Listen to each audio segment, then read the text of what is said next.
may I direct your attention to something quite extraordinary. You are listening to Kayak Adventure Series. Kayak Adventure Series. This is where you choose your own adventure. You want to be offshore? You want to be shallow? You want to go up the You want creek? to have a kayak that is sophisticated? Or a kayak that is simple? You get to choose your own adventure. Oh, looky there. That's a micro bag. I hope you brought the family. This is going to be wild. Hey, this adventure is going to be amazing.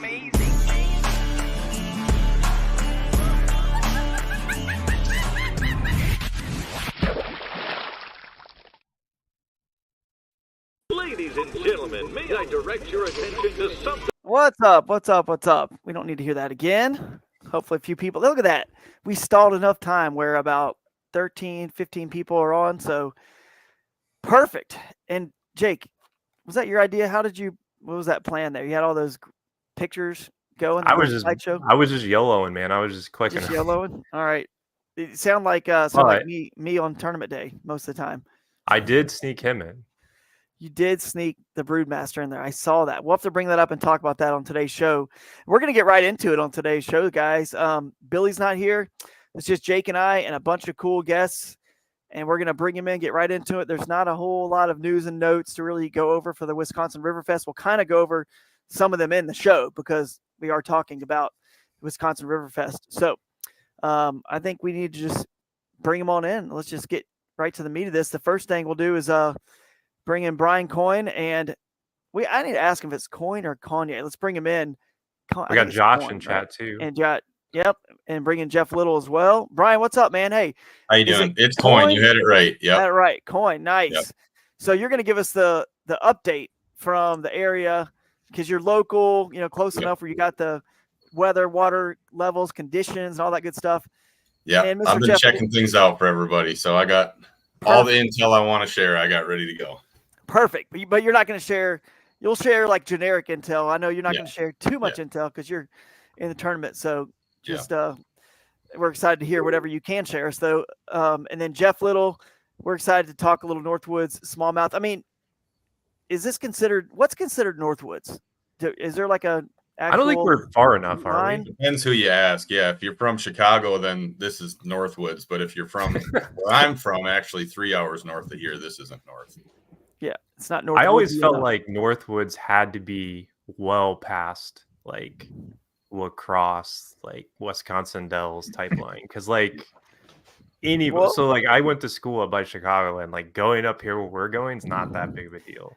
I think boundary goes to be like a delineation between like how densely packed the mosquitoes are in the air around you. Like the denser the mosquitoes, the more Northwoods you are. Yeah. Yeah. You can see them from 100 yards away, then you're in the north. So are the mosquitoes up there bigger? Are they giant? That's the real question. Everybody thinks those giant things are mosquitoes. They're not. Oh, they're big enough to see coming at you up here for sure. Yeah. I think you said Wisconsin Dells line, Jake, and our boundary goes above Wisconsin Dells. So technically some people could be fishing Northwoods, some could be fishing Southwoods. I mean, that's just like my interpretation. However, like I'm sure there's someone who lives in Wisconsin that's like, nah, man, you got to go up to the tippy top up there by, up on the peninsula or whatever. That's Northwoods. Yeah. Oh, this is okay. Josh Trinko. See, I kind of agree with this a little bit. If the water is tannic, it's Northwoods. I kind of like that. I think that's a fair point because that means like you don't have as many like, it's more like you're relying on that like decomposing like trees from all the woods. But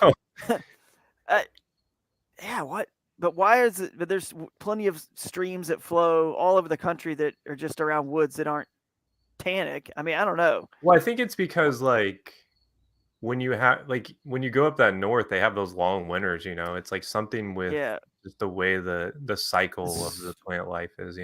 I buy that. And that water's clear too, so you're going to see more plant decomposing like in the water. Whereas like I think a lot of lakes around here probably have the same concentration of decomposing plant life, but the water's murkier, so like you just don't notice it. Because Mingo was super clear, but it was like tannic over at Ozarkana.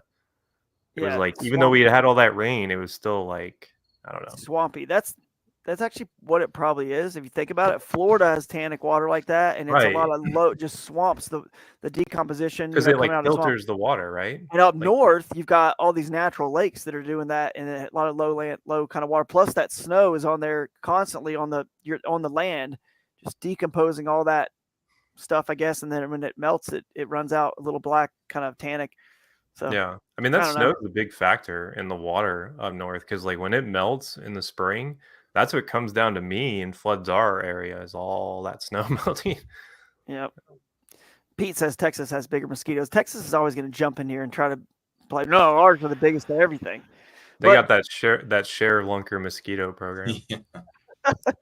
Yeah. How is things at Boondocks, man? I mean, you guys are coming out with all kinds of cool stuff, including, which I'm going to pull it up in a minute, this new trash bag. I'll just do this. Yeah, do it. You can show us a trash can on a kayak, but it's the dirt bag. The dirt bag, yes. It's a good basic. Name.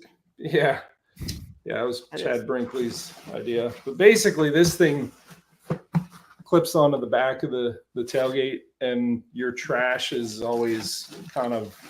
It's either, without something like this, it either blows out of the back of your pickup or stinks up the cab. And I don't know. I've enjoyed it, but yesterday I actually went up to Susquehanna and did a Facebook Live cleanup thing with it and showed it to Blue Mountain Outfitters. And I camped with it with my kid 4 days on the Outer Banks, and it is nice, having something there other than like just taking a bag and keeping up with a bag that you throw in the back of the the bed of the truck, which I've lost it. And I've actually watched a bag go out and go all over the highway and been like, man, that just undid all this work I did at at the river access. But it's just policing your trash, and they're normally $120. There's an introductory thing for $99. So, but that's one thing that we just released. What I was down in North Carolina working on, which I didn't grab, but is filming, getting some videography of a camp cooker. And it's basically a propane heated wok that like condenses down into something that's like that thick and about, wok size. And we did steak and eggs one morning. We did corn on the cob with it. We did chicken fajitas. Like I'm actually getting ready to. We did breakfast sandwiches, like bagel breakfast sandwiches. It was fun to mess with, and get all the videography from it. But it's going to be called the Skedaddle. Nice.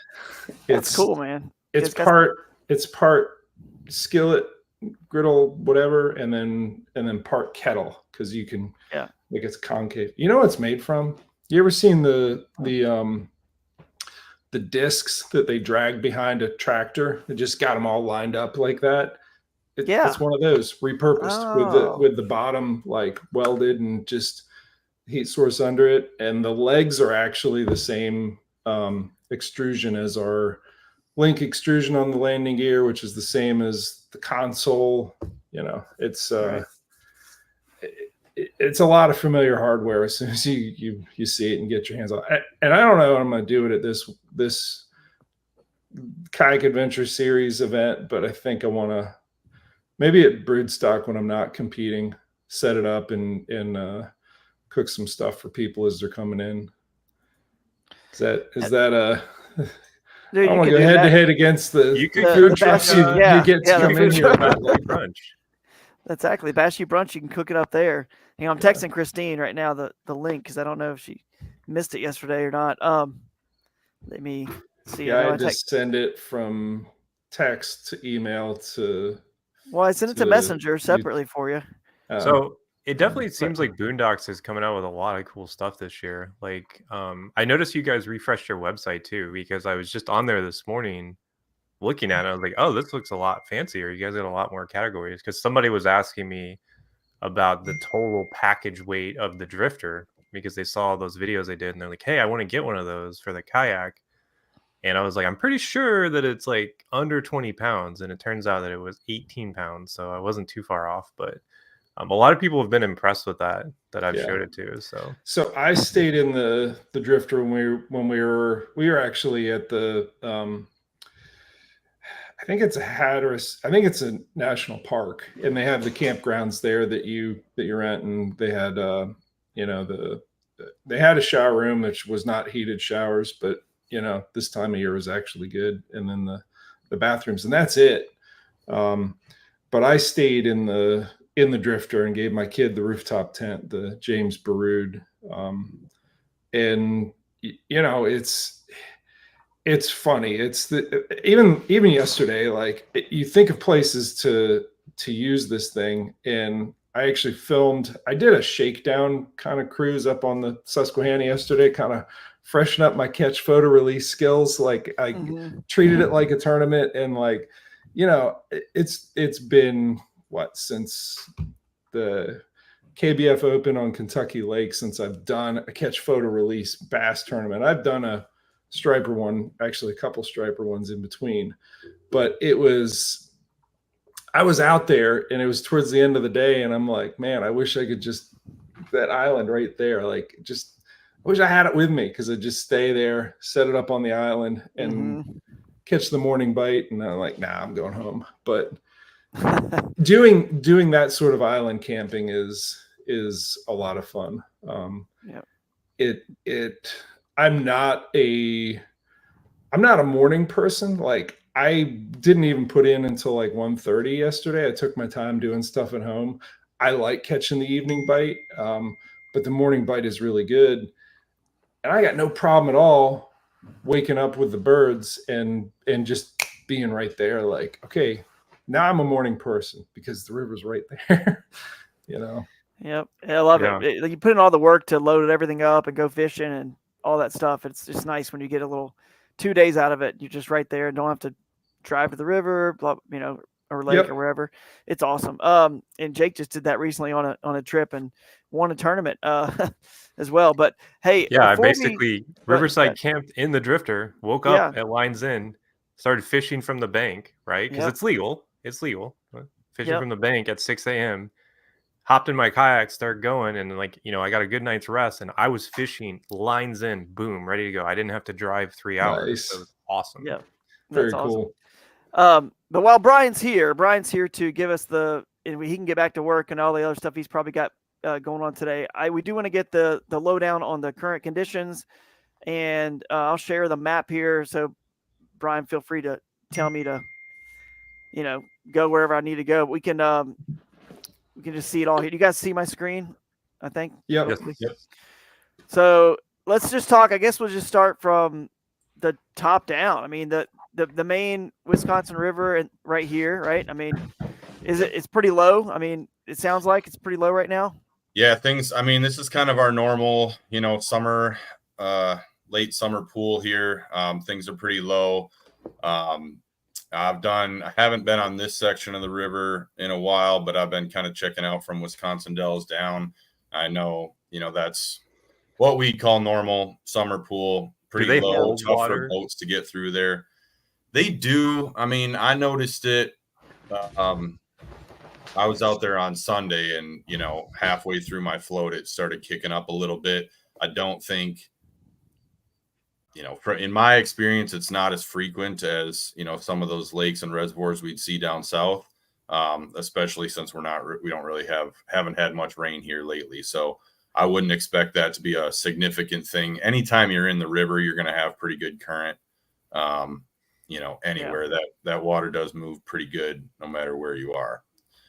When Drew and I went up there, it was around this time. It wasn't. I mean, it was July, but it looked like it was low, but like it totally was navigable. Oh, yeah. But that water was still really moving. Yeah. Yeah. It seems like even if you got a boat with a big, powerful trolling motor, like it doesn't matter how high it is, it's tough for even a trolling motor to keep up in that current in certain places, But so you're telling me I need to bring my big motor? I mean, if you're going to be going upstream against it, yeah, there's places where it's pretty strong. Yeah. Okay. Yeah. Glad you said that because I might have to make some changes. Yeah. And one thing I did want to talk about is all the sand and the sand drops and you know, here's some sandbars and stuff like that. You're going to see those all over the place. You're going to see them sticking out. You're going to come across places where you're going to have 200 yards of 6-inch deep water. You know, those are going to be get out and walk places. But what I want to caution people on is where they drop off. That is moving sand and it's not stable. So if you come to that lip, like, you want to be getting in your kayak immediately, because if you fall off, it could be 8-10 feet deep, and those currents are really, really strong under there. People die every year in this river. Obviously, we got PFDs, but I just want to point that out, that those edges oftentimes are really unstable. So be careful when you're getting back in. Yeah, right here on this edge. Yeah. So what do you think makes that? Because I'm curious. I've seen that too when I looked at it, and I was like, is it just like it's pushing up against the rock bottom, and it's like creating like a wall of sand essentially? Yeah, gravity makes that. I mean, it's the same thing. If you go to the beach and you look at a dune, the wind blows the sand in the peaks. It's just sort of underwater. I will tell you that I have experience with a sandy river here in the Piedmont of Virginia. It's the Rappahannock, and I've actually stood on the edge of a sandbar with the river rising, and it just was crushing big fish, you know, just fishing down in that sandbar drop off. But it actually, I anchored up I was using a cataract then, but I anchored up my boat, and I have to, like, over the course of like 90 minutes, I had to step forward like 6 inches or a foot every like 20 minutes, because the sandbars kind of migrate and they move around. And one thing that, this is back when I guided on the Rappahannock and did my kayak fishing classes, it would make a liar out of me all the time, where I'd come around the bend and say, okay, you know, to my student, like, all right, the outside bend, you see where that laydown's coming down? It's going to be about 8 feet deep there. Make sure that you slink down that bank and take a good long cast. And, you know, they do all that, and we pull up and it'd be like 2 feet deep.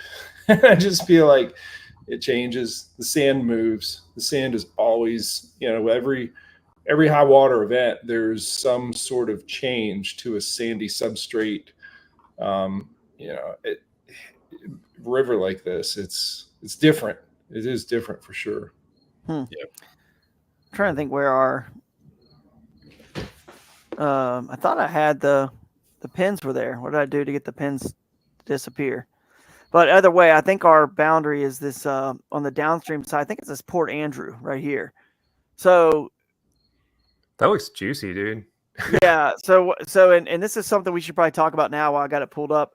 I switched from the satellite to so Brian and I were actually talking yesterday, and according to the way our rules are written, you know, that if it's connected to the river, free flowing connected, not a man-made dam, pond or something, right? That's not free flowing connected because it's dammed up, then it's fair game. Now, when the water gets low, I mean, you know, technically, even if you can't float it, you could portage in the Kayak Adventure Series. So you could fish it, because technically the water is just, even if it's just a trickle, right, it's still connected.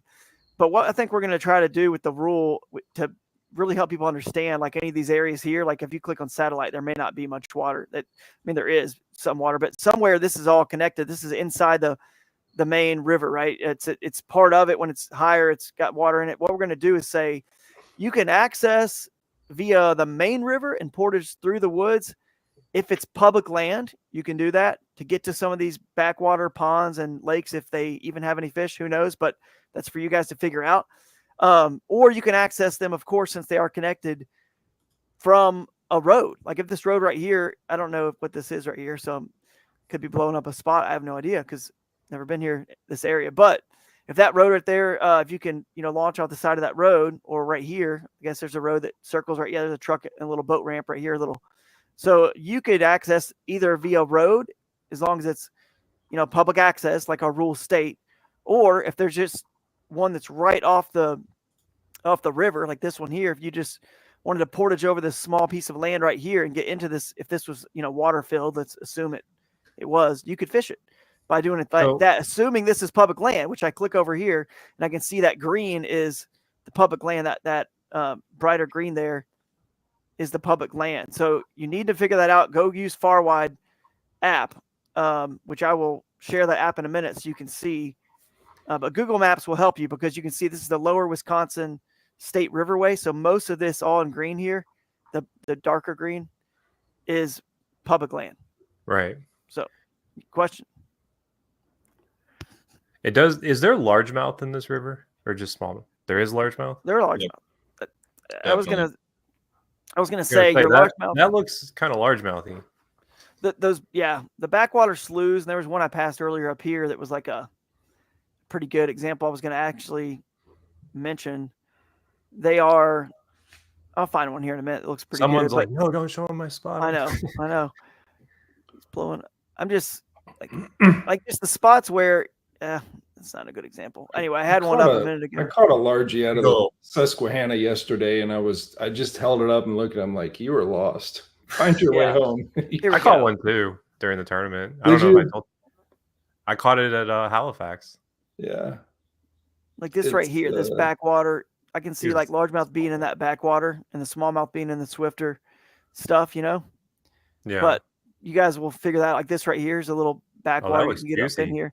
And it looks more largemouthy with vegetation, I bet so you that's who dried knows? Up, though. It might be dried up. I mean, who knows? You guys will all figure it out. Keep an eye on the comments too, if you don't mind, Jake, and we'll see if we can answer any questions people have.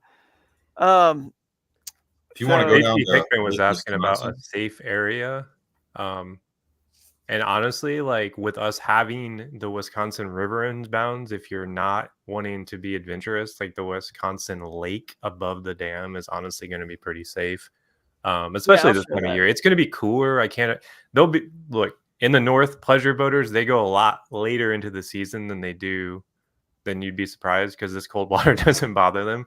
So I'm sure there'll be some people cruising around, but for the most part, that lake's going to be pretty standard, I would imagine. I mean, so yeah, absolutely. This is so just so you know, guys. And I mean, people are gonna look at all these maps, so we're not blowing anything up. I have no clue if a fish lives here, but let's assume obviously a boat can get underneath this bridge. But if a boat could not, if you find somewhere that a boat cannot get under a bridge and it's a pipe or something that a kayak can't fit under, it doesn't mean the area on the other side is illegal.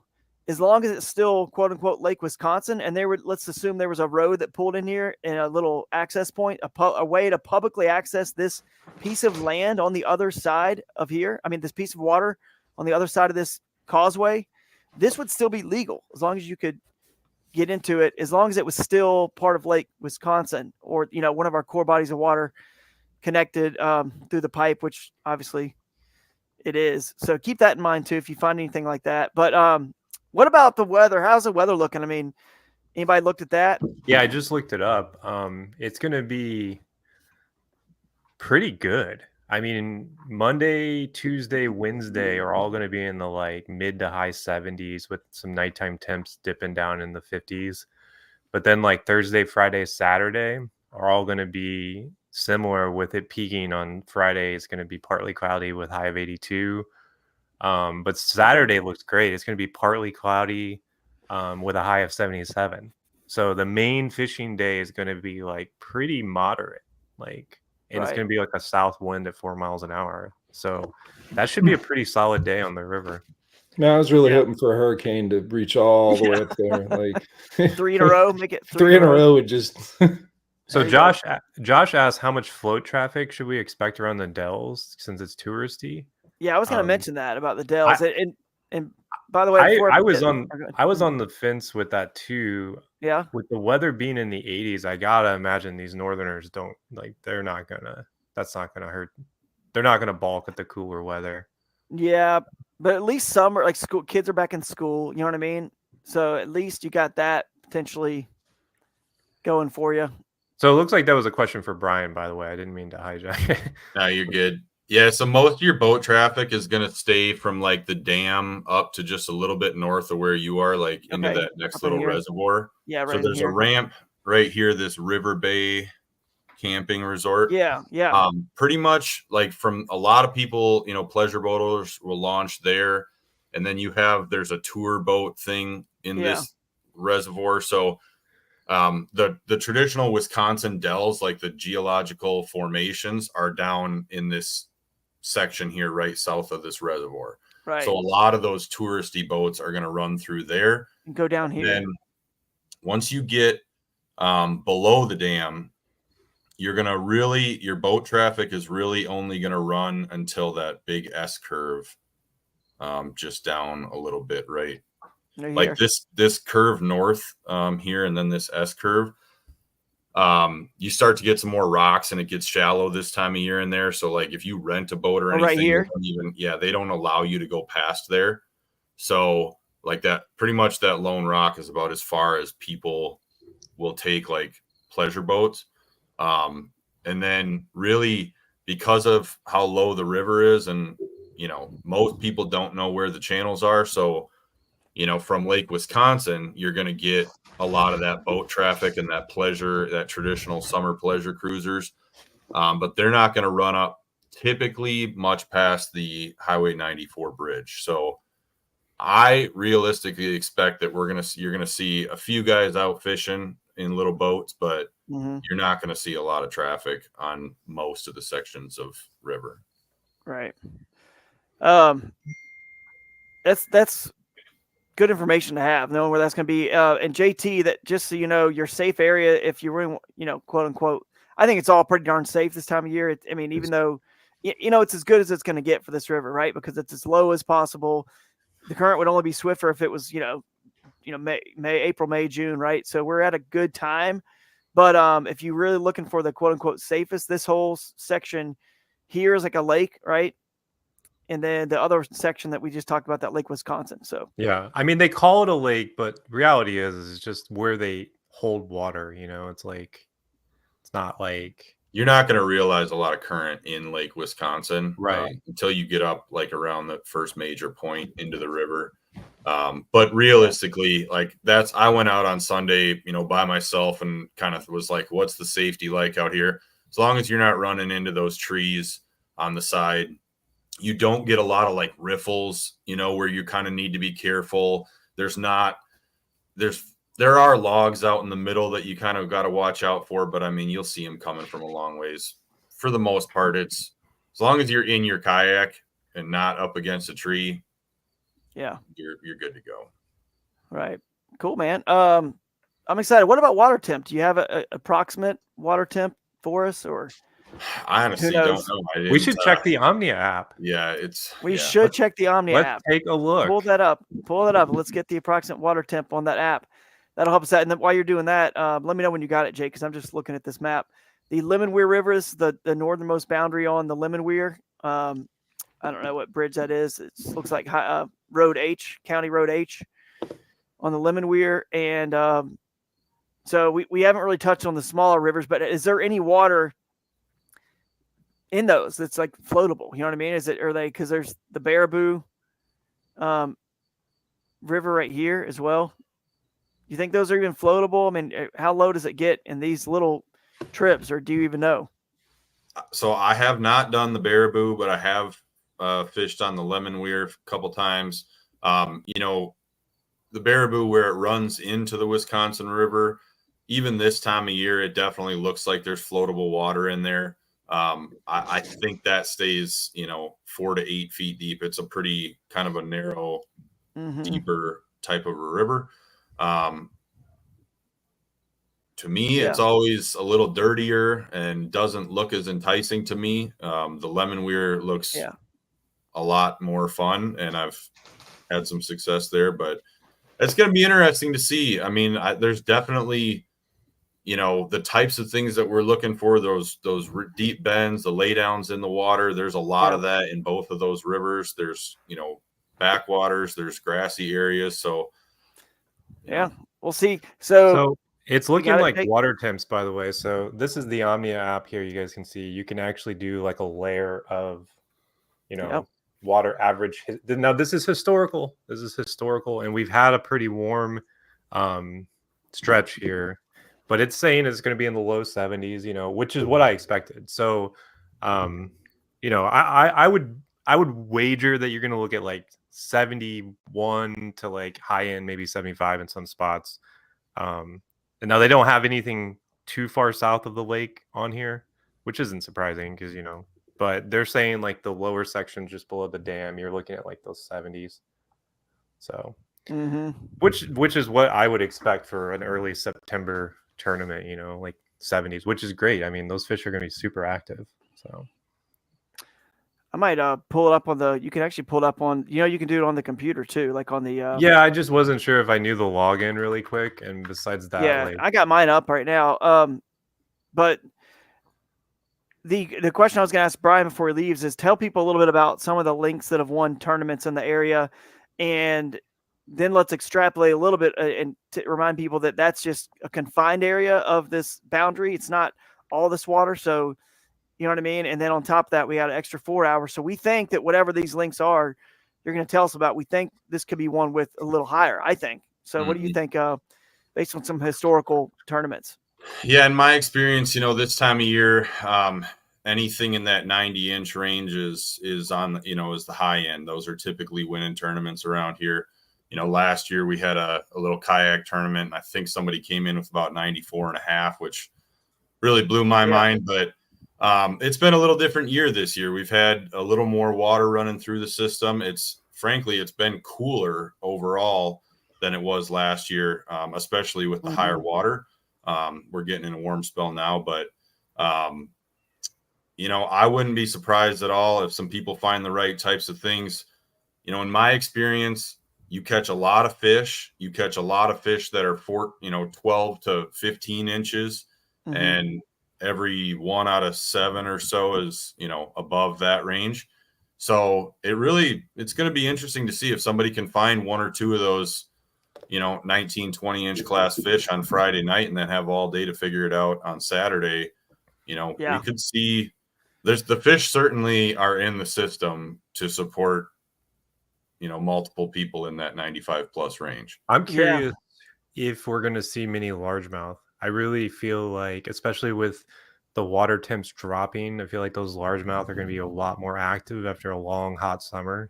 So I'll tell you, there was one of the craziest nights we had out here was late August, and it was really in a hot spell, and we were fishing smallmouth stuff and found a school of largemouth that had moved out, to try to get away from some of that heat.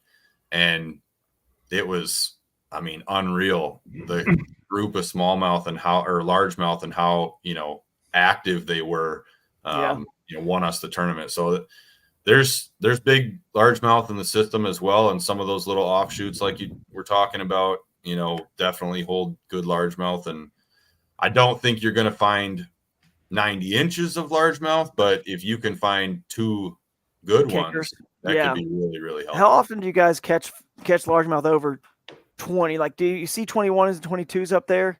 No, I've never seen it. I think the biggest one I've ever seen come out of there was a 20 1/4 or 20 1/2.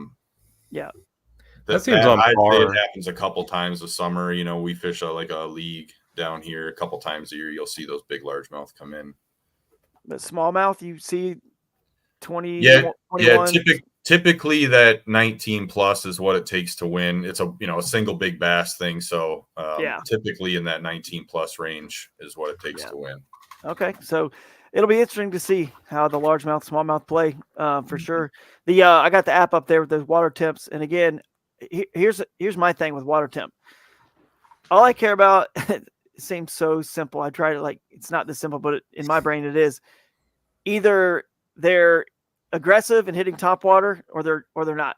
That's it. Or they're not. So either I fish fast, or I just fish slow roll the spinnerbait instead of burning it. You know what I mean? So once it's at the point where they will hit top water, I don't care what the temperature is. It doesn't matter to me. It's all the same. It doesn't matter if it's 63 or 93. It doesn't matter. Basically. So I try to simplify it, and we're well above obviously top water and very fast fishing like lifestyle. So Drew's theory to me is like so crazy, but like I would say like if you had to sum up Drew's fishing style, it's like he's gonna force feed them the bait that he wants them to eat. Like he's gonna make them eat it. It's like you're gonna eat this plopper. It's coming right in front of you. You have no choice. So I try.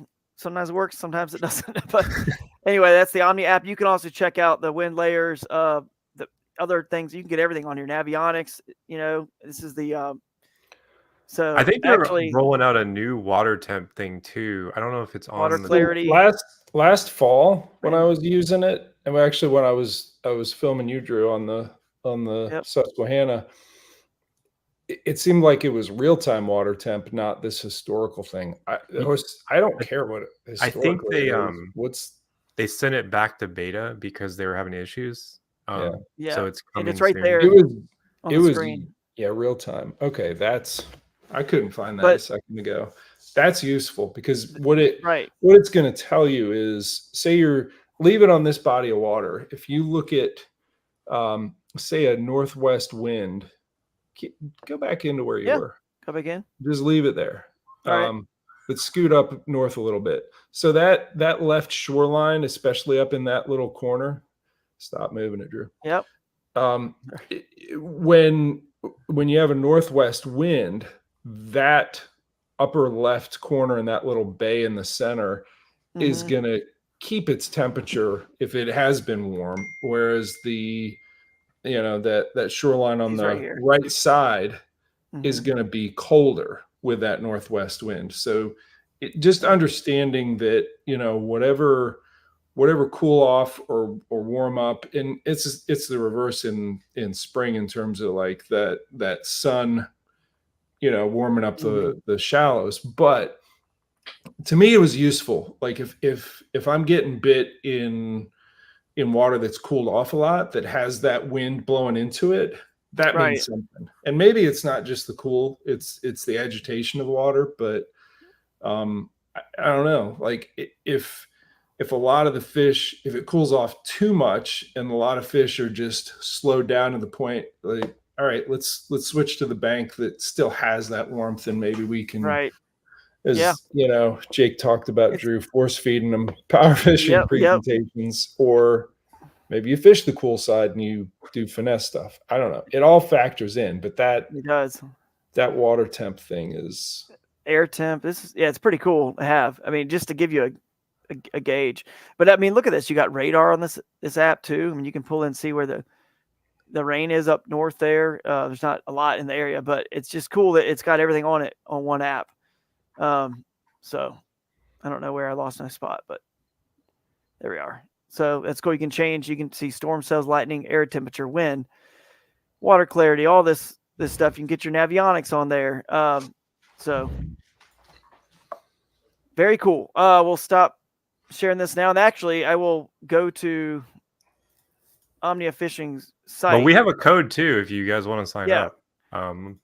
Where is that? We got it somewhere. Check this out. We have a code. We also have a giveaway for Omnia Fishing to talk about right here. Rig Your Kayak giveaway. So you can click on it. You got, looks like a ton of stuff. They sent me the list, and you can see it all pictured there of all the stuff we're giving away. Who's that guy? I don't know. I don't know who they or why they used me there, but they called me and said, hey, we want to use you on the face of this giveaway. So we're talking about it today. You guys get registered for this. The grand prize winner is going to get 1 year of Omnia Pro, Hummingbird Helix 7, Catch Carbonate board, Sunline braid. I had to tell them to kick in my braid. I had to, and I love the carbonate board, the lightweight carbonate board that Catch makes. The Firefly Marine Diamond Stern Light, Firefly Marine Shore Stacker, Maluna 22 cooler, Yak Attack Fish Finder mount, Blue Storm PFD, 1 yak rod, and 1 Powerhouse Lithium deep cycle battery. So that's a lot of stuff. Good, guys. You're good. So anyway, all you got to do is right here, just enter this, print this physical form, or enter, if you're not to create an account, you got to create an account, physical, blah, blah, blah. So I think you just have to read this page. You'll learn about how to enter it. You just enter it right here, click on enter giveaway. There it is. I knew it was somewhere. And then you just put in a little bit of information, and you are entered to win all that stuff. So easy enough. Thanks to the folks at Omnia Fishing. And also, before we get into let Brian go and talk to Jeff a little bit more, Brian, stick around as long as you want. Yeah, you got the link. Thanks. Stick around as long as you want. I know you may have other stuff to do. Who knows? But I do want to say a big shout out to Raccoon Creek Outfitters, who is the sponsor of the live streams every Wednesday. So thanks to the folks at Raccoon Creek. I know Dustin and his gang, he always has a house rented. A bunch of folks will be coming with him as always to fish the Wisconsin Riverfest. So if you never met Dustin in person, he will be there. So good times. Thanks to Raccoon Creek Outfitters in Ohio. All right, Brian, you got anything else you want to hit on before we let you go about the event? What about the Badger State Championship? We didn't hit on that yet. I know we talked about it on the phone. Yeah, I got a question though. Yeah. And this, I don't know. Hopefully, you got a good number of people that are traveling from out of area into this to fish. Like the bugs, man. Like, what is your what do you do? Like, I'm big on the permethrin on my clothes, but like in terms of topical on your skin and hats, and I don't know.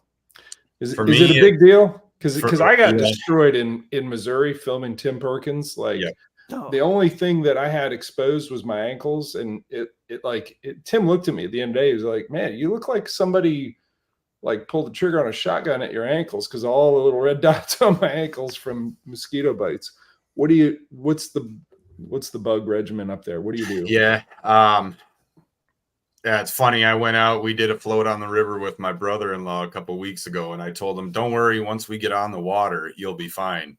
And that was not the case. It was one of the worst days I've had in a while. Note your ankles. But my thing is cover up all your skin, get clothing over everything. Try to reduce that skin area that they can get to. And then it's that heavy DEET or, whatever. It usually works, pretty well, but you're definitely going to want to cover as much of your skin as you can and have some bug spray with you out there because, you're jumping in the water and stuff. You wash that stuff off. You want to reapply that stuff. It definitely, as soon as you get around any trees or anything, you stop for a second, they're on you. So flies are another thing that you get occasionally up here. Those little black biting flies. The buffalo gnats, right? Yeah.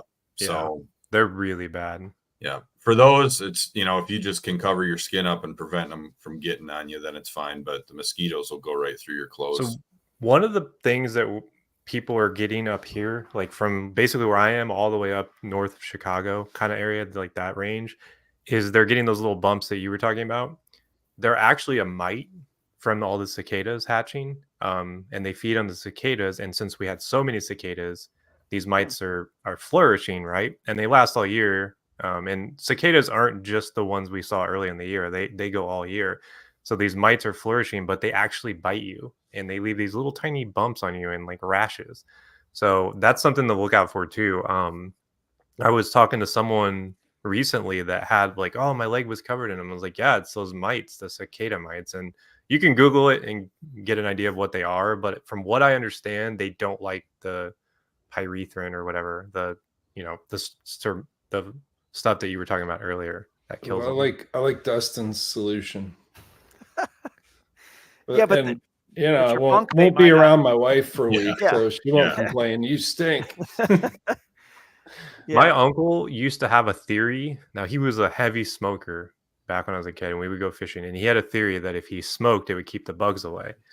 Like if he would he called it like his anti-mosquito thing, and he would just smoke a cigarette constantly when mosquitoes were bad. Yeah, I don't like the trade-off. And then the trade-off is not.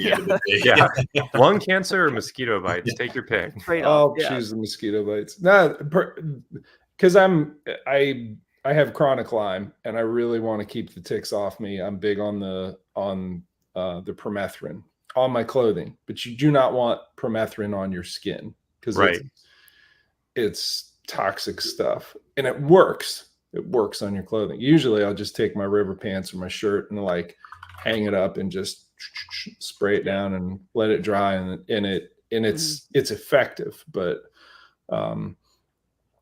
exposed areas like your neck and wrists and ankles. You need something that'll. I know Chris Funk is big on I think it's Pickardin. Mm-hmm. I don't know if I'm saying that right. PICARDIN. I've used that as well. I tend to treat my clothes like every 4 to 5 trips, even when I kayak, because you can get ticks from the trees kayaking. I've had it happen. So have you ever tried, that 40-year guy on Instagram for 40 years or whatever? If you follow him, he actually showed one that was you put vanilla in a spray bottle, and maybe it was mixed with water a little bit. I think it was just vanilla and sprayed on you. And he went outside and mosquitoes didn't go on him. He was like, because his whole can it be fake vanilla? I don't know. Probably not. It's got to be the real thing, I'm sure. Man, the real stuff is expensive. That's you got to spend $75 on it, but it could be vanilla extract. You'll be or smelling something. good. I don't know, but anyway, his whole shtick is for 40 years. Like, you telling me for 40 years I could have done this, and then he shows the hack. He's basically a hack Instagram guy. Hundreds of thousands, who knows, millions of followers. But anyway, that was one of his that seemed to work. But what were we saying, Jake? I was going to say the ticks are pretty bad up there this year because they had such a warm year. And it's something that I am, especially if you're doing like a lot of dragging on some of the smaller rivers. It's something that I am concerned about. I've had Lyme disease twice. And the reason why I can't eat meat is because of ticks. A lot of people don't know that, but ticks are not my friend. I don't like them. So I take that stuff pretty seriously. Seen the duct tape trick? No. To pull them out? Put duct tape around like your knees and but backwards. And then, duct tape your pant legs down. And then when they try to crawl up, they get stuck on the duct tape. Can't get any further than that. That's cool. Well, where I got tagged, where I got bit, where I know, and it was one of those hindsight, like I ignored it thinking it was poison ivy, but it was on the bony part of the outside and almost tucked underneath that bump on your ankle, like outside where you just, Yeah. It's I had Lyme once, like 13 years ago, and then right when we moved back to Illinois, I got it again from both deer ticks both times. Yeah. But if you catch it early enough, you just take antibiotics for 2 weeks and it's not a big deal. But if you miss it, then it becomes more of a problem. So that's my life. Like, I'm not on the antibiotics right now, and like symptoms are piling up, and I've been off them for, I don't know, 7 weeks. And if I'm not on them, eventually it's coming back. So, right. But yeah, so far, we're eating garlic and spraying ourselves with vanilla. We're just vanilla. I'm gonna try the vanilla. Smell interesting. Right. We're gonna roll into the theater and they're just like, we're all just gonna smell. Where were these guys before they came here? Like, what is this? My wife might actually think I smell good for once after I've been fishing.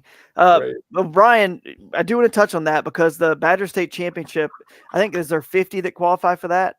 Yeah. I think there are 50. So that's happening on Saturday and Sunday. So the first day of the Kayak Adventure Series, we'll have some anglers fishing both, which will be interesting because so just keep in mind, everyone, if you see somebody out on the water fishing on Friday morning, it might be somebody that is not in the Kayak Adventure Series, but only in the championship. However, I really hope there's not the case, and they would say, man, this event, there's only 6 of these around the entire country.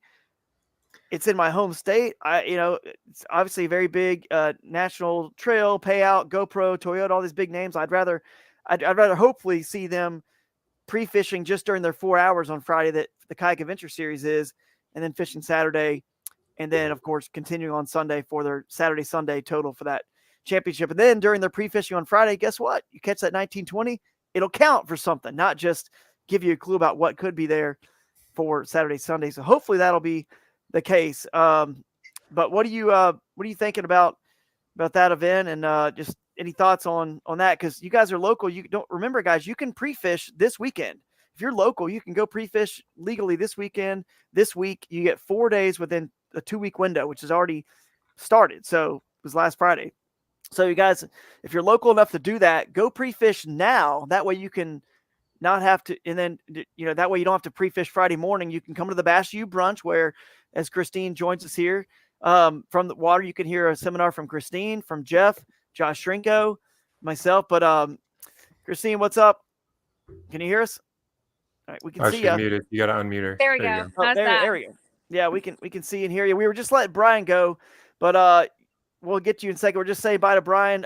But he was going to tell us about the Badger State Championship. It's the Wisconsin State Championship where all the clubs come together and have their championship, which is held in conjunction with our event. So it's going to be pretty sweet having those guys there and being able to crown their champion actually the day after on Sunday. But any other thoughts on that, Brian, and how that's going to kind of interact with our event? Yeah, I mean, it certainly adds a pretty cool aspect to it. I just, I would just encourage people, like you say, I think this is a pretty unique opportunity to, interact with some people that aren't normally in Wisconsin, and cool opportunity, like you say, for a little more prize money and that type of thing. My thought is, the Wisconsin River is just like any river you're fishing for smallmouth anywhere. There's not, these fish are aggressive. I think, take the time Friday morning, drive around and look at some things without making a cast, and then spend your time on the water on Friday afternoon and make it worth something. That's how I'm approaching the day.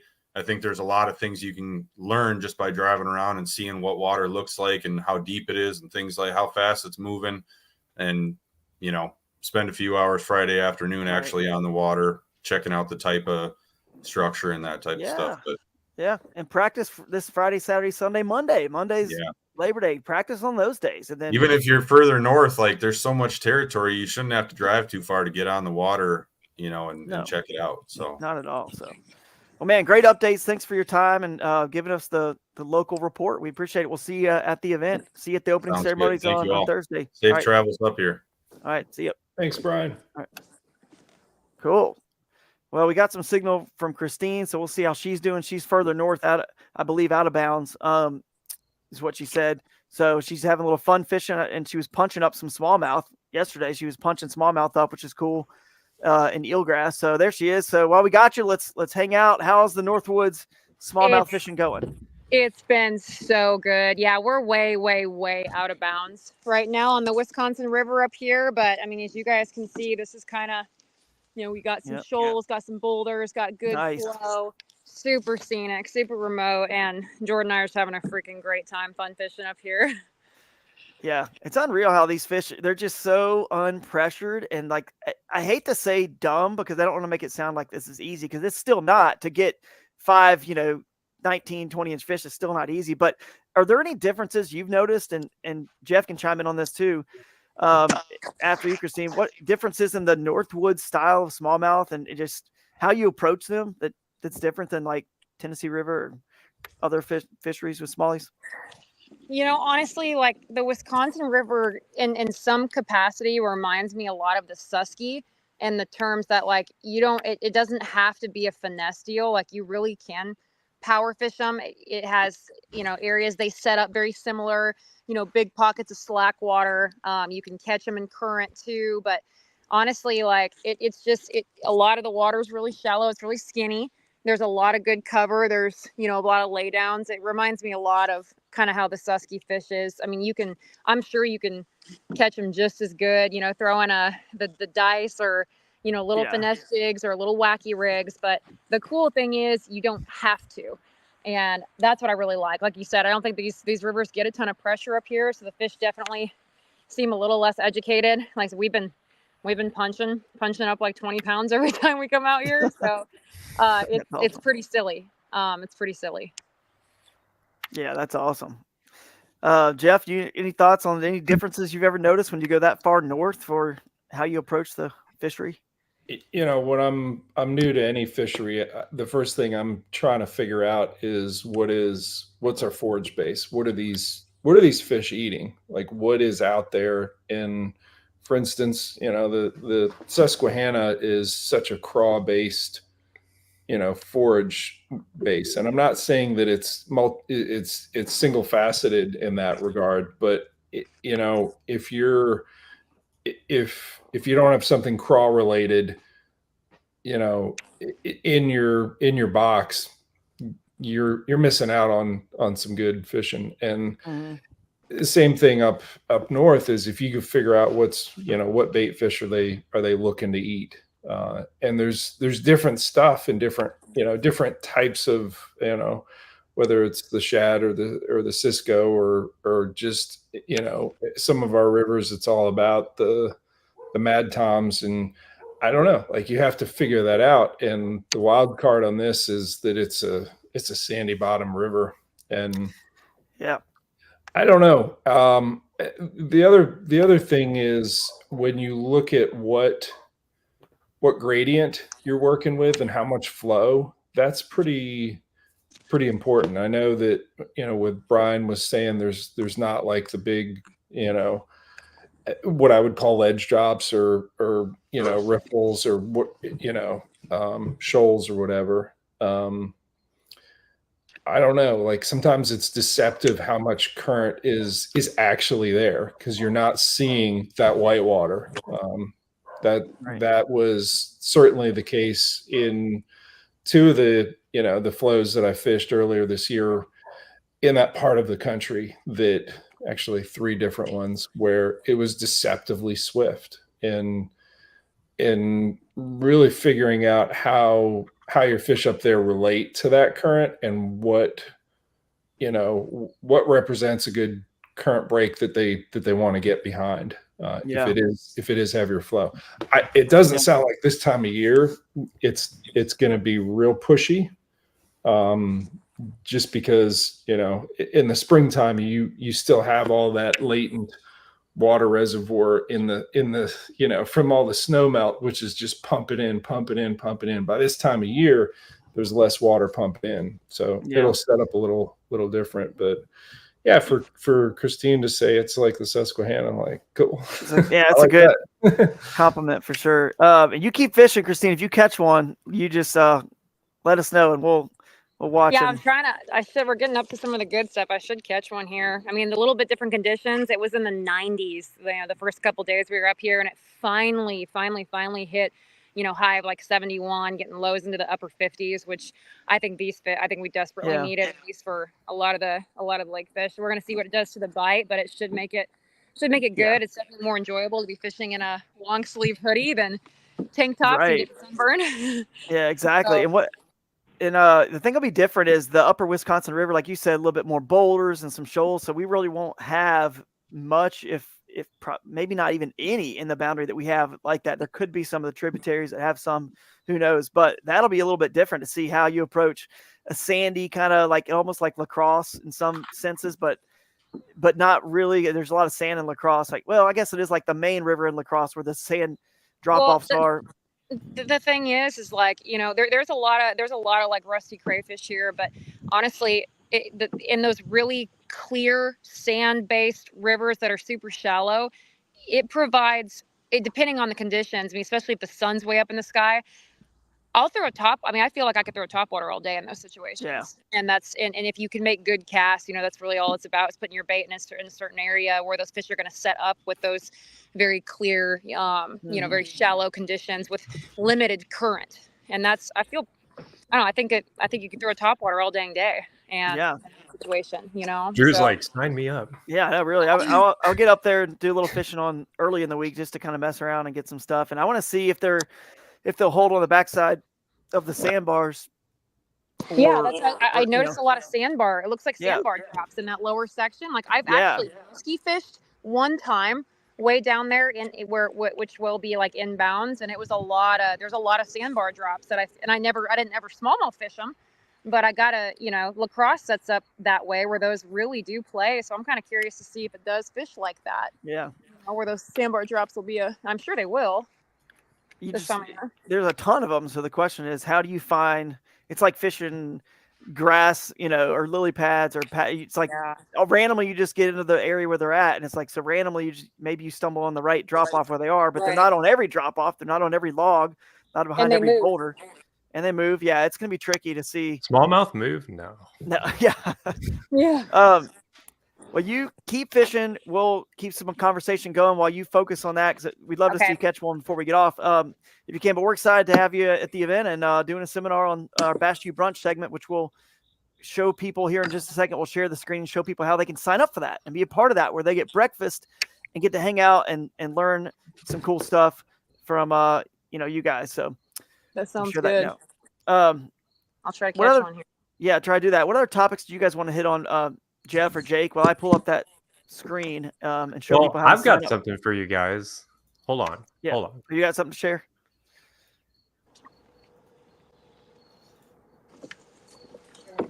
40 years. Oh, yeah. I'm like, what? They use. So he's taking for like 10 to 15 vanilla drops of this. Extracts, I think. and he's Yeah. pouring it in. It's whole Give it a bottle. little shake. Oh wow, it smells good. Smell like I just come out of the bakery. All right. Let's go outside for a little while, see what happens. See if I get bit. So I'm fast forwarding because I won't watch it all. I didn't get bit.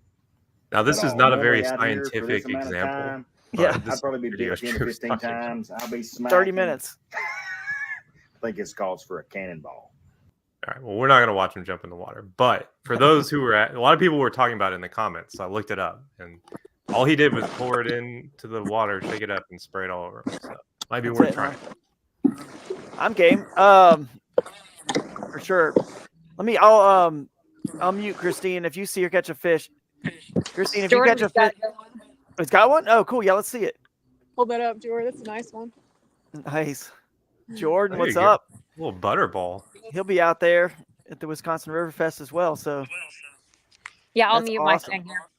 no, you're good. Yeah, and we'll when we see you catch a fish, or you unmute yourself, or we'll unmute you, and Okay. just in case there's any like noises from banging around or anything.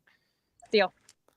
So I'll share the screen because this is important for you guys to know. A lot of people, this could be their first Kayak Adventure Series event. So all you do is go to the website. Everything's on the website. I don't mind answering questions. Amanda doesn't mind, Jake, whoever, but I promise you it's all on this website, on this page. And there's not information on Tourney X. It's all just right here on this one page. So all your event information is here. All the divisions you can register, the team, the individual, which you can fish both. Feel Free Kayaks is donating a kayak that we're going to raffle off for pediatric cancer, which is awesome. So thank you to Feel Free. We're going to have members of their company there as well. Mike McKinstry will be there as well, represents Feel Free Kayaks, the Bass Squatch Hunter. And then you can see here the Bass U Brunch on, you can just click register now, and it'll suggest a $30, fee or whatever contribution to the seminars and the breakfast and all that. You can change it. We don't want that to become a barrier. So if you only got $1 or $5 or $10, just change it to whatever you want. If you feel free to change it to $50 or $100 if you had a great time and learned a lot and thought it was worth it. We had some people do that. We appreciate that as well. So this pretty much explains everything. Holiday Inn Express and Mary Mac's Campground are our quote unquote official hotel and campground partners. And yeah, it should be a good time, guys. I cannot wait to see you guys there. And yeah, this is the page. So all the information is here. And I cannot wait, guys. Here's something I'll mention right now. Vintage Brewing right here is going to be the center point of a lot of where this stuff goes down. But I will tell you that, it's gigantic. It's brand new. Jake, you and I were there. And on Super nice. Thursday, what's that? It's super nice. It's super nice, right on the river. And Yeah. on Literally Thursday, could pull up to the bank and go up there. Yep. Our opening ceremonies on Thursday is the first NFL game of the season. So after we get done doing our thing and we kind of wrap up around 7:00, checking people in, getting them registered, all that good stuff, we will stick around there and watch that game, whoever wants to stick around, because, hey, here's the beauty. You do not have to be up any crazy early time the next day. You can just sleep in and come to that Bass U Brunch on Friday. So you can hang out in fellowship, which is a big part of the Kayak Adventure Series, just the fellowship we have. And I'm going to watch that game. I can't wait to start the NFL season and, get some football going. So it should be fun. Yeah, I'm excited. This yeah. has been on my calendar since last year, literally like a year ago. I've been really excited for this one. And the bowling alley next door, we're going to have our after party there. The pizzeria, the Riv Pizzeria and bowling alley. That's going to be fun. You can get any bait and tackle at Wilderness That's what I was Fishing about Game. to say. Yeah, Wilderness Fishing Game, which is right there too. It is literally like everything's right there. You can get And it's not like it's just like a little bitty tackle shop. Legitimately, low end all the way up to the highest end. Like you can go in there and buy a $600 mega bass rod if you wanted to. Yep. They got it all. Yep. So it's a cool spot. That's where our Bass U brunch is, by the way. The Bass U brunch is there. So obviously that's before, you know, you get on the water that first day. So you can stock up there last minute if you need to. But Jeff, do you know, I can't remember what we put down there on the thing for you to talk about, but do you remember what you were talking about? The short, you and I were talking about, I think we're going to do our top 3. You and I were going to share our top 3, like smallmouth techniques, tactics, like baits basically, and how to fish them. So give you and I 3 a piece and we'll knock it out. And you and I may have some similar ones, some same ones. So we might have to like say, I want to take this one, you take that one. So Drew's going to be like, I tend to have more of the finesse baits as a follow-up to, you know, to the power fishing. So I'm going to fill in those gaps while you, all right. I mean, and I'm not going to say I won't do, you know, some power fishing presentations, but I think like yesterday on the Susquehanna, like the top water was getting attention, but the follow-up soft plastic was catching the fish with the exception of one good one at the end of the day. Yeah. They were slashing at it, but what did the work was that second throw back in after you get them teased up. That was kind of critical. And being able to just to dial things back, you know, and recognize, hey, I'm not getting the bites that I need, or there's something not quite right with this power fishing presentation.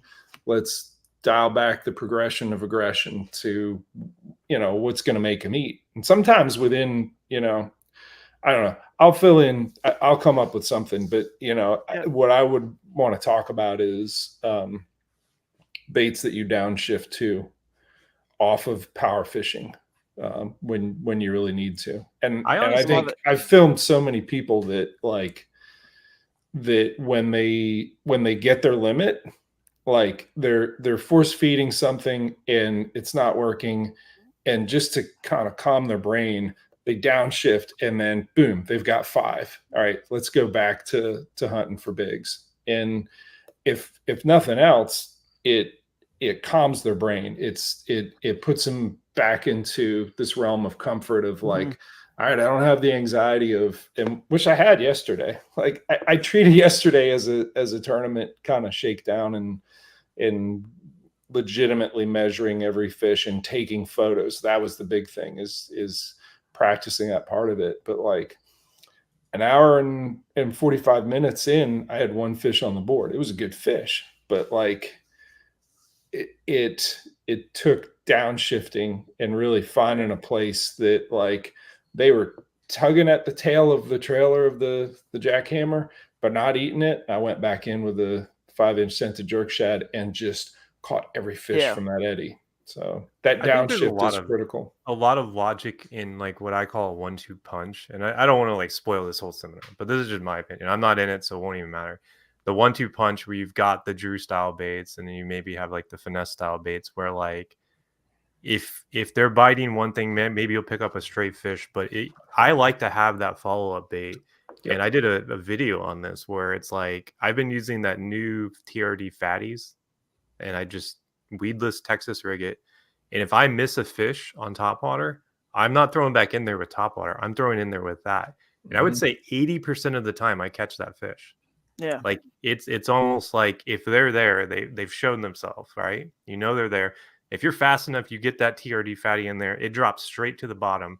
They see that thing come fast and accurate is the key, though. Yeah. And a lot of times, to you know, I had it in a recent video, fishing on the Juniata, and the one that as soon as we're done with this that I'm editing, which is yesterday's video, the first fish that was on the board blew up on that billy goat.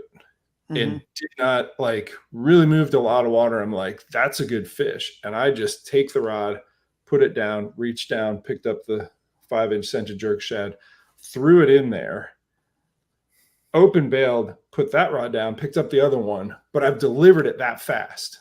That's the key. Yeah. If you don't do that, if you're like, let me reel this all the way in, Reached out. All right, let me grab this rod that's back here. Oh, wait, it's not on. I got to take it off the keep. No. It has to be ready with the right length of line hanging from the tip to like pick it up accurately. Yep. Bam, put it right there where they're teased up. That's exactly. The skill. And that's right. Procedure. And you have to have your stuff ready for that. So that's actually got to be in a holster. Yeah, it's like a holster. It's ready to roll. Boom.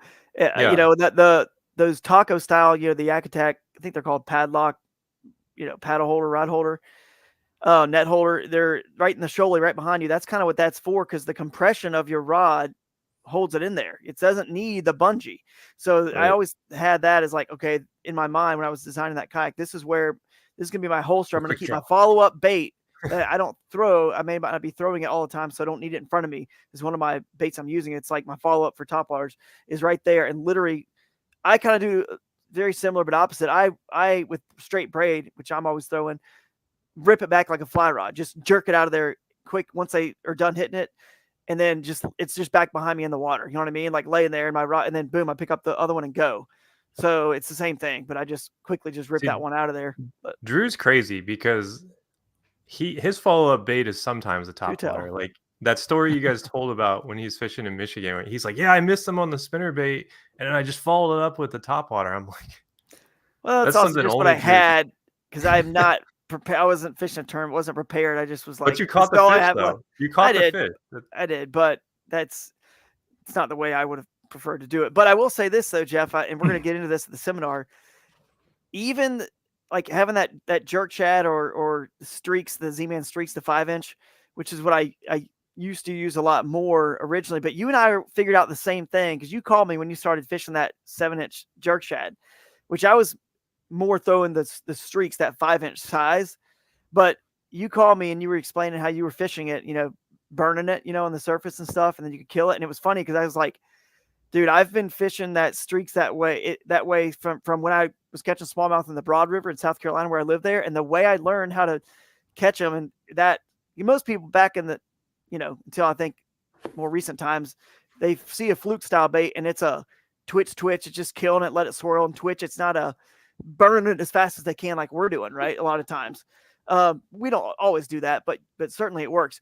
But anyway, my point is the way I learned how to catch fish that way and use it was I was fishing in the Broad River and I was throwing the spook, and I would bring the bait, you know, in about halfway through the cast. I was like, all right, I'm done with this cast. I'm going to go make the next cast. And I would just be reeling it in, and the spook is moving across the current seam. It's not doing the twitch. I'm not working it. I'm just burning it in. And all of a sudden I would get smallmouth start charging it. And I was like, I'm just burning a spook back in as fast as I can. So you could still use the spook, but the soft plastic jerk bait, with a weighted, because Z-Man is buoyant, the Elastec. So it was nice because you could put a little belly weight on it, just launch it out there and just burn it and just pop it and skip it as fast as you could, just like that spook was doing. And they started smashing it. And it became one of my little hidden techniques in my arsenal for a long time, until Jeff Little decides to expose it to the world. But that's cool, whatever. It's out there now and it does work. And I look at my last video on YouTube or on Instagram from the Bassmaster. That's what he does. That's what he'll do at the Bass U brunch. And I will too at that, you know, brunch. But the my last Bassmaster tournament that I did that short video, that little recap video on, I show some B-roll of some of my fish catches on that 7-inch jerk shad, which I do like that a little bit better, the size and the caliber fish it calls up. Yeah, that was the one I was using. I think I showed that clip last week. The 7. Yeah, that's right. Drew style. The double frog hook that I rig it with. Yeah, I'll talk about that at the seminar. So if you guys I wanted to talk about it, but I was like, yeah, I can't do that. That's Drew's technique. It's got to be, his. So we'll talk about it at the seminar. We'll show it how I rig it. Talk about it, Jake. Just say, hey, Drew showed me this. Yeah. We'll do it in person at the Bass U brunch on Friday, and I'll bring the hooks if you guys want to see it. It's a modified, different hook that's not a, you know, kind of made for this. It's made for a frog, but. And they don't get off. They don't get off. They do not come off. Man. Like, if you saw that clip last week, like I had my rod like way up here and the fish is like, ah, and it's like they're not getting off once you hook them. So. Yeah, yes and no. I mean, lost a couple that could have won that Susquehanna tournament if they didn't come off. But there were reasons why, you know, it happened that way. I had some slack over a limb and a tree, so it wasn't the best hook set and it came towards me. But yeah, most of the time they're not coming off for sure. So. Incidentally, All right, guys. The look of the Susquehanna post Debbie, there's all kinds of new stuff like on these islands, like big trees, big log jams, and like everything is freshly rearranged thanks to Debbie. Like it's wild what that river, how it changes from a high water event like that. And it was somewhat treacherous in places from just the log jams they're now unsteady. They're the places you want to skip soft plastics into, but the water's slamming you into them. It's and I think Brian talked about this a little bit earlier. One of the bigger threats that we, hazards that we could have on this river, because there is some current for sure, are the logs, the log jams, and just, in whitewater terms, we talk about them as, as strainers to avoid. We as anglers are like, no, that's cover to fish, right? Yep. So we're drawn to those types of things. And, just for those of us that are fishing this, just be aware, keep your head on a swivel, and don't be complacent and turn your back on something and then realize that, hey, it's pushing you up against that strainer, and it, will flip you and you lose some gear, and, absolutely could be a threat to your life. So absolutely. I did want to touch on just briefly. Last weekend I was at the beach with my kid doing the boondock stuff. The weekend before, I was in Western North Carolina, and I earned ACA. I leveled up, is what they say. So I had level 1 instruction, as do you, Drew. But I did what I needed to do for earning level 3 ACA certification as a river kayak instructor. I'd done level 2 before, back in 2001, and that was the basis of all the classes I did for about 10 years. And a lot of those paddling skills for kayak anglers are in the first video I did, which is River Kayak Fishing Skills DVDs. That DVD, it has some dated information, but there's still a lot of good info in there that is still applicable. I'm going to be doing a refresher series of videos that really shows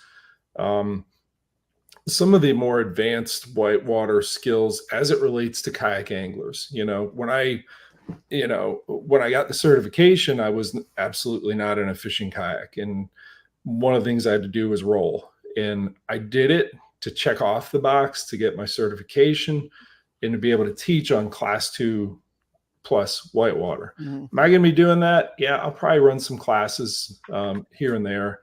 But the biggest thing I want to do is to do videos with, a 360 camera straight above me that shows the top down of what I'm doing with each paddle stroke, one right off the bow of the kayak that points back, that shows that, hey, I lean into the turn.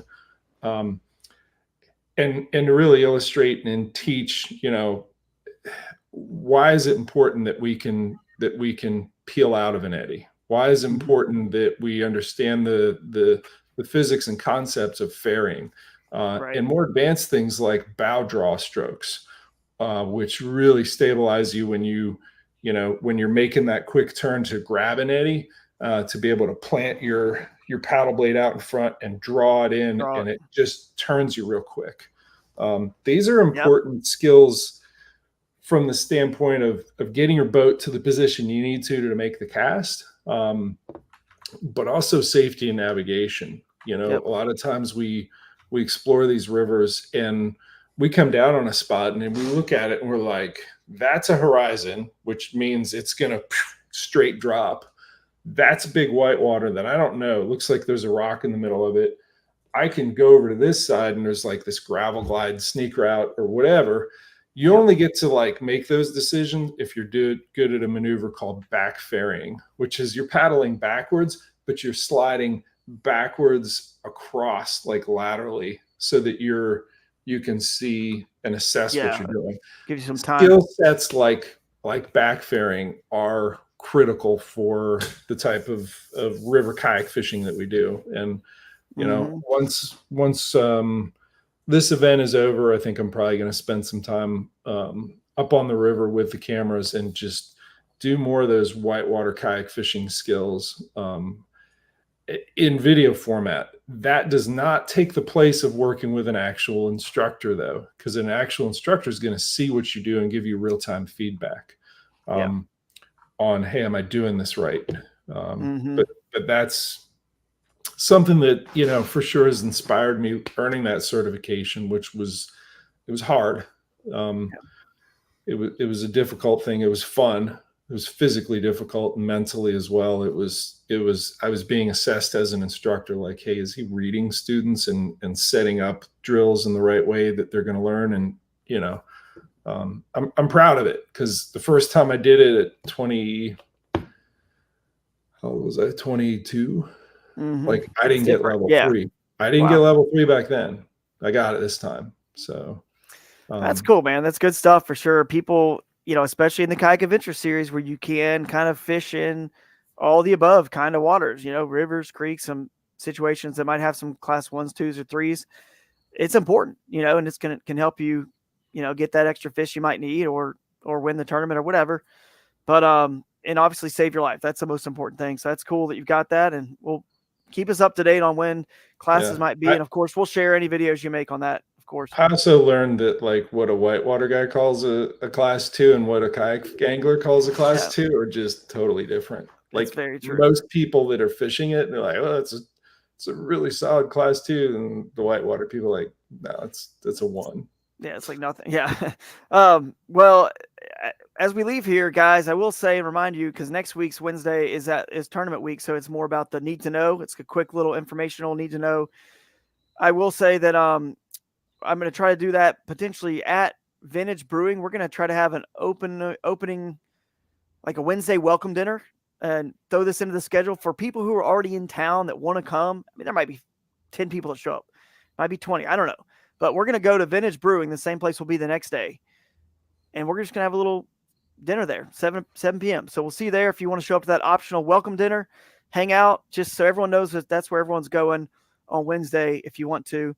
And then you already know the lay of the land and the menu and what's good, what's not good, what beer's good, which one is better, whatever you want to order the next day for opening ceremonies. So should be a fun time. So join us there on Wednesday for that welcome dinner. And still some time to get registered to get one of the 50 welcome bags. The first 50 anglers get their gift bag worth $100 of sponsors products. So still some time. I don't know. We have almost 30 people, I think, signed up. So should be a good turnout. Looking forward to that. And any last comments there, Jake or Jeff, before we end this one? No, I think we covered a lot. This is a pretty in-depth episode. It was. And we didn't even pull up the actual poem for Broodmaster, did we? Or did we do that last week, the week before? I don't think we did. But we'll do that next time. But you did show him off. There he is. I got him on speed dial. Yeah, there you go. We will tell you guys more about Broodmaster in the next one. I want to get him actually made. Yeah, like a little action figure made. That'd be cool. Like how hard that would be. I don't know, man. Can you get one of those Nacho Libres in the background made too? Like, the guys oh yeah, those guys in the background. it's like Magneto and like bootleg Spider-Man or something. Yeah, bootleg Spider-Man. I like it. Yeah, that's funny. All right, guys. Well, let's end this one. Thanks for tuning in, everyone, and we'll see you at the next one. And we'll see you in Wisconsin, which is where we'll be. So, good luck to everyone fishing the event, and during your pre-fishing time, have fun, stay safe, and catch you later. See you guys. See you.